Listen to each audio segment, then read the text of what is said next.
Cine Recap PH. Ang pelikulang itatampok natin ngayon ay patungkol sa military hero na nahuli ang pinakamalaking sindikato sa Mexico, ngunit ang kapalit nito may pumatay sa kanyang asawa kaya nabubuhay na lang siya para sa paghihiganti. Ang pelikulang ito ay ang Mexican action thriller film na ipinalabas 2026 na pinamagatang Vengeance. Bago tayo magpatuloy, paki-like ang video at mag-subscribe na din sa channel na ito. Maraming salamat. Nagbukas ang lahat sa pagpapakita sa elite commandos na pinamumunuan ni Captain Carlos Estrada, na naghahanda sa malawakang misyon sa paghuli sa malaking sindikato ng arms dealer na pinapatakbo ni Hector Luna, dati ring miyembro ng militar. Isang raid ang isinagawa nila habang kasalukuyang nasa transaksyon ang arms dealer. Wala na itong nagawa matapos mapalibutan ng special force ang buong lugar at matagumpay na naaresto si Luna na matagal nang pinaghahanap ng batas. Matapos ang matagumpay na operasyon, nagdiwang ang special force kasama ang pinakamalalapit kay Carlos na si Lola at Aurelio. Masaya rin si Miguel, ang itinuturing ng kapatid ni Carlos sa kanilang team. Dahil sa pagkakahuli kay Luna, pinarangalan si Carlos at ang kanyang team na dinaluhan ng mga pinakamatataas na ranggo sa militar, ngunit sa kabila nito siguradong galit ang mga korap na opisyal sa kanya. Pagkatapos ng parangal, binati si Carlos ng colonel na nagngangalang Gabriela sa kanyang tagumpay, at kung hahantingin niya rin ba ang mga military personnel, sinabi nitong basta masasamang loob lang ang sinusubukan niyang hulihin. Nagkaroon ng engranding bakasyon si Carlos at ang asawa bilang selebrasyon, kasama rin nila si Miguel at ang asawa nito na tumuloy sa iisang hotel. Kinagabihan, hindi pa makatulog si Carlos kaya niyaya niya ang asawa na lumabas muna para puntahan si Miguel. Tumanggi si Alicia at ipinapadala na lang sa kanya ang susi dahil baka makatulog na ito. Pinuntahan na ni Carlos ang kaibigan sa pool para makipag-usap sandali, dahil gusto niyang magpasama kay Miguel na makipagkita sa general para makuha ang files ng mga taong nagtatrabaho kay Luna. Habang seryosong nag-uusap ang dalawa, bigla na lang nawala ng ilaw ang buong lugar. Agad bumalik ang mga ito sa kanya-kanya nilang kwarto sa pag-alala sa asawa, subalit inabutan ni Carlos si Alicia na duguan at nag-aagaw buhay. Lumabas ang killer at pinagtangkaan rin ito na nakasuot ng maskara ang mamamatay tao kagaya ng mga tao ni Luna. Matinding napalaban si Carlos sa killer kung saan nagpakita rin ito ng mukha. Tumagal ang laban ng dalawa at nagawa itong mapabagsak ni Carlos na puno na rin ng mga saksak sa katawan. Agad niyang pinuntahan ang asawa na nag-aagaw buhay upang hindi iwanan, ngunit nakabangon pa ulit ang killer kung saan inihulog si Carlos sa gusali na mayroong kataasan at nagpalutang-lutang na lang sa baybayin. 6 na buwan ang lumipas, nagawang makaligtas ni Carlos mula sa pagtatangka sa kanyang buhay, na walang ibang gustong kundi ang maipaghiganti ang asawa sa pumatay sa kanya na may ugnayan kay Luna. Kasalukuyan siya ngayong nagtatago sa probinsya sa tulong ni Miguel na nagligtas sa kanya sa baybayin. Ito rin ang nagbibigay ng lahat ng pangangailangan dahil pag nalaman na buhay pa si Carlos siguradong hindi siya titigilan ng gustong magpaligpit sa kanya. Walang matagpo ang file si Miguel sa assassin, maging si Luna hindi nito alam kung nasaan sa military base. Sandaling nag-inuman muna ang dalawa, may lumapit sa kanilang nagbebenta ng tiket ng loto pero pinaalis ito ni Carlos dahil abala sila. Tinatago ni Miguel sa asawa na tinutulungan niya ang captain at bago umalis nag-iwan siya ng pera.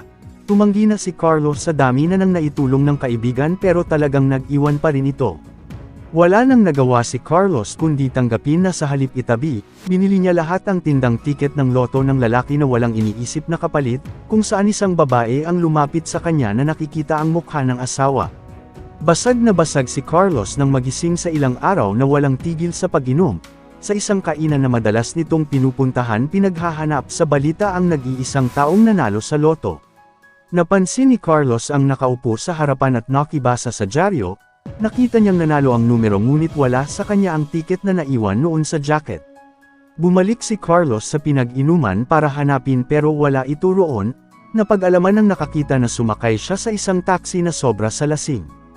Nagpunta si Carlos sa kumpanya ng taxi para hanapin ang jacket ngunit ayaw itong papasukin. Napilitan na siyang patulan sila at nakuha ang jacket sa loob ng taxi. Kalaunan, si Miguel at ang mga opisyal ng militar na panood sa balita ang pagkakapanalo ni Carlos sa loto na pinakamalaking halaga sa kasaysayan. Sa paglabas nito nalaman na nilang buhay pa siya, na ang layunin sa makukuhang pera ay gagamitin upang mahanap ang mga responsable sa pagkamatay ng asawa. Nagalit ang asawa ni Miguel sa paglilihim sa kanyang buhay pa ang kanyang captain, humingi na lang ito ng tawad at nangakong paprotektahan sila. Kinabukasan sa kampo pinuntahan si Miguel ng Colonel upang alamin kung tinawagan na ito ni Carlos, inamin niyang siya ang nagtago sa captain ng palihim para sa kanyang kaligtasan, sumang-ayon ang Colonel sa ginawa niya bilang kaibigan, inalok niya rin si Miguel ng listahan na makakatulong sa plano nila pero hindi niya pa nakakausap ulit ang captain. Bumisita si Carlos sa bahay ni Miguel upang ipaalam na paparating na ang mga kagamitan na kanilang kailangan sa paghahanap sa killer, pero tumanggi bigla si Miguel na tumulong dahil mas inaalala nito ang kaligtasan ng mag-ina. Sa kabila nito, ang dating mga kasamahan noon ni Carlos na si Lola at Aurelio handang tulungan ang captain sa misyon at pinuntahan sa isang restaurant, inabutan nilang nag-order ito ng napakaraming pagkain para sa kanila at 2 tambak ng pera na ibibigay sa kanila sa pagtanggap sa kanyang hiling. Kalaunan dumating na ang mga kagamitan na binili ni Carlos sa black market na gagamitin nila sa misyon. Plano niyang pasukin ang military base para hanapin si Luna sa panahon ng parada na abala ang lahat, ngunit hindi pa sila sigurado kung naroon nga ang arms dealer na kakulong. Sa araw ng kaganapan sa militar, doon na nila isinagawa ang pagpasok sa base habang abala ang lahat bilang aktibo pa ang iba sa komando, ang gusto ni Carlos malinis ang trabaho na walang dadanak na dugo. Pinasok ng mga ito ang pinaka-sensitibong bahagi ng base sa pagbabayad sa gwardya, at pagdating sa loob matagumpay nilang natagpuan si Luna na nakakulong na parang hari. Subalit isa sa opisyal ang nakapansin na may nangyayaring kakaiba, agarang nagsumbong ang kasamahan na nakakita kung saan napigilan nila ang muntikang pagkakahuli na nataon rin sa ingay ng paligid, napatay nila ang opisyal at ang sundalo sa kaagarang isinama si Luna sa pagtakas, ngunit hindi nagustuhan ni Carlos ang nangyaring pagpatay. Matapos ang matagumpay na pagkadukot nila kay Luna sa military base, nagmamalaki pa rin ito na may darating para iligtas siya, upang malaman kung sino ang pumatay sa asawa at mga kasabwat nito. Pinahirapan ni Carlos ang arms dealer. Subalit may sniper na pumatay kay Luna, sinalakay ang kanilang hideout na ipinadala para tapusin sila na napakadami, napilitan na lang abandonahin ng mga ito ang hideout nang hindi kayanin ang armadong grupo. Ngunit nang nakalayo na sila, biglang may sasakyang humahabol na naman na binubunggo ang sasakyan nila na pilit tinatakasan ni Carlos. Ito ang killer na pumatay noon sa asawa ngunit wala silang kalaban-laban kaya napilitan na silang tumakas. Nang ayaw silang tigilan, sa pamamagitan ng pera ipinatapon niya ito sa kalsada upang pulutin ng mga residente pero sinagasaan lang sila ng killer. Buti na lang may lumabas na bus at nakaharang sa kalsada dahilan nang nakatakas ang mga ito at nagtungo sa mansyon na inihanda ni Carlos upang pansamantalang magtago. Sa ngayon hindi na mapasok ang sistema ng military base matapos ang nangyari, plano ni Carlos kausapin si Miguel para sa files na kailangan, ngunit nang puntahan siya nito kinabukasan galit na galit si Miguel sa pagpasok nila sa base na pumatay ng 2 sundalo, ginawa lang ni Carlos ang nararapat pero talagang ayaw na siyang tulungan pa ni Miguel. Pinaalala ni Carlos ang pinagsamahan nila at ang pumatay sa asawa ay nagmula rin sa militar.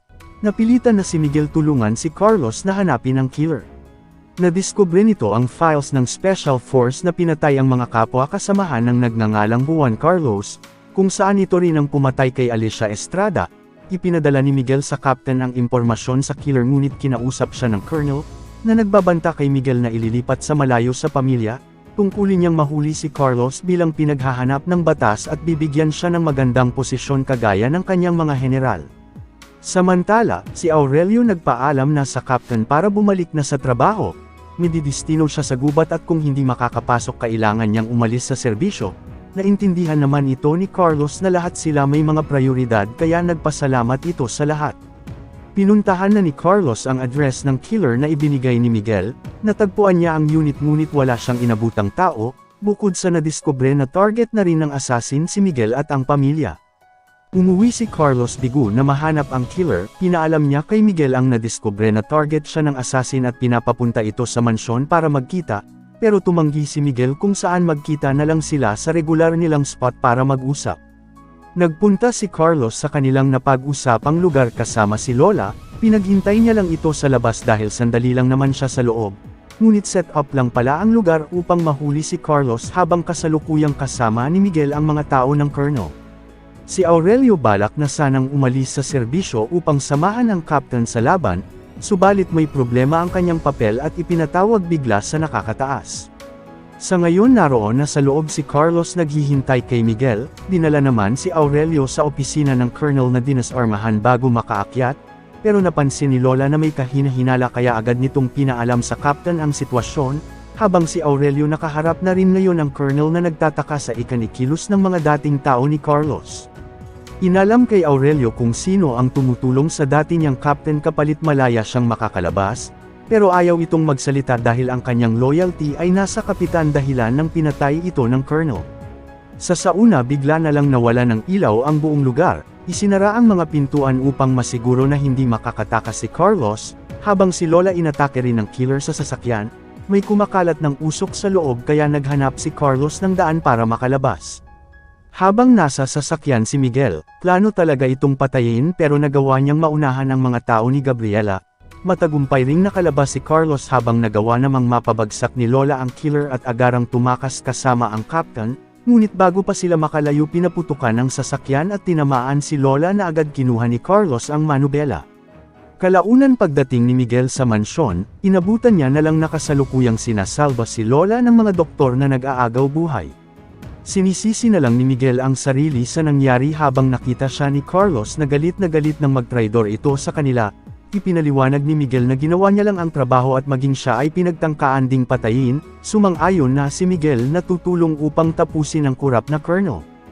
Tinawagan ni Miguel ang mag-ina upang mangumusta, alam ng asawa na may nangyayari base sa itsura nito, pero inaasahan niyang susunod si Miguel sa kanila. Tinawagan naman ni Carlos ang Colonel upang tapusin na ngayon ang lahat, nakahanda rin si Gabriela sa pagdating niya anumang oras upang wakasan ang kanyang buhay. Humiling si Carlos na isama nito ang taong pumatay sa asawa para makita. Agarang naghanda si Gabriela ng mga tao na magpoprotekta sa kanya, naghahanda na rin si Carlos ng mga gamit kasama na ngayon si Miguel para sa kanilang laban. Kalaunan dumating na ang dalawa sa lugar, pagpasok sa gusali nakita nila roon ang bangkay ni Aurelio na iniwan sa lobby, sumakay ang dalawa sa elevator para makaakyat sa itaas ng walang kahirap-hirap na nakapasok, ngunit pagbukas ng elevator naghihintay na sa kanya ang napakadaming tauhan ni Gabriela kung saan matinding napalaban ang dalawa. Nagkahiwalay na ang mga ito matapos magpaiwan si Miguel sa loob ng elevator upang harapin ang iba, habang si Carlos nakasagupan niya rin ang nagbabantay sa paligid ng buong gusali, ngunit masyadong marami ang mga ito na nagpahirap sa kanya dahilan ng kanyang pagkakahuli. Nakalabas rin si Miguel mula sa elevator at naghahanda. Dinala naman si Carlos kay Gabriela na naghihintay na sa kanya kasama ang killer. Si Gabriela ang may pakana ng lahat ng korupsyon sa ahensya ng militar, isa lang sa tao niya si Luna na madaling mapalitan, upang mawala ang tinik sa kanyang lalamunan balak na sana nitong patayin si Carlos, pero dumating si Miguel upang pigilan ang tangka sa Captain. Nagkaharap si Miguel at ang killer sa labanan, habang si Carlos at Gabriela ang nagkatapat sa matinding sagupaan. Nagkaroon ng maraming sugat si Carlos pero may nakatago pa itong sandata at napatay ang kurap na opisyal. Nahihirapan rin si Miguel sa killer na muntikan ng mapatay kung hindi tumulong ang Captain. Nakaharap niya rin sa wakas ang taong pumatay sa asawa at inihulog sa gusali ngunit nakakapit pa ito kay Carlos. Nang hihinang man tinulungan ni Miguel ang Captain subalit tatlo na silang nakabitin sa napakataas na gusali. Gumamit ang killer ng patalim para makaakyat sa pamamagitan ni Carlos na walang kalaban-laban, hirap na rin si Miguel na patuloy na kumakapit para sa Captain, pero tinanggal na ni Carlos ang tali upang iligtas ang kaibigan at kasama sa nahulog ang killer na wala nang nagawa si Miguel.